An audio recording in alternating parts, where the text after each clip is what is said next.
Presidential elections, we could soon see changes to the voting process in the Sunshine State. The governor is on board, having the Secretary of State come up with ideas to give election supervisors and lawmakers. Today, our Russell Colburn learned what some of those recommendations were. Let's go back to November 6, 2012, Election Day. Florida, the fourth most important state as far as electoral votes, is too close to call. All eyes were on Florida because the other three of those states, New York, California, and Texas, there's no question about which way those states, traditionally over the past 15 to 20 years, there's been no real question about which way those states are going to go in a presidential election.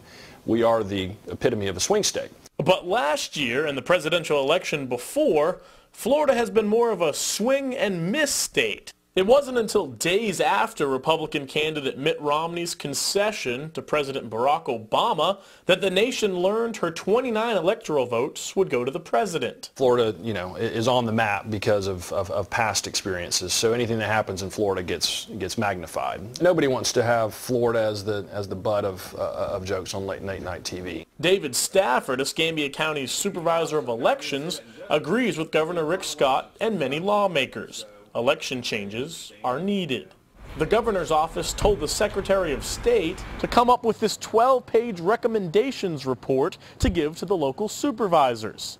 In it, you'll find ideas like lengthening early voting periods and shortening the length of ballots. That was the most common complaint that we got throughout the election season in the general election was, why are these so long, why are there so many of them, and why can't I understand them? Stafford and the Secretary agree. Shorten the ballot and extend early voting from 8 days to 14. The supervisors would get the final say in their counties, but have a 6-day window to play with. You've got counties in the state with 5,000 voters. You have counties in the state with 1.2 million voters.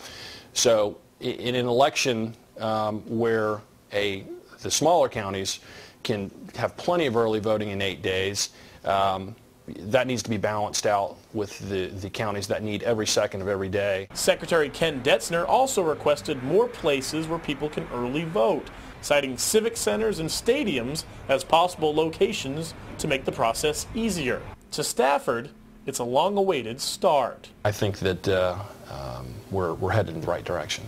In Pensacola, Russell Colburn, Fox 10 News. Stafford says at least one bill will come out of Tallahassee addressing all the changes to elections.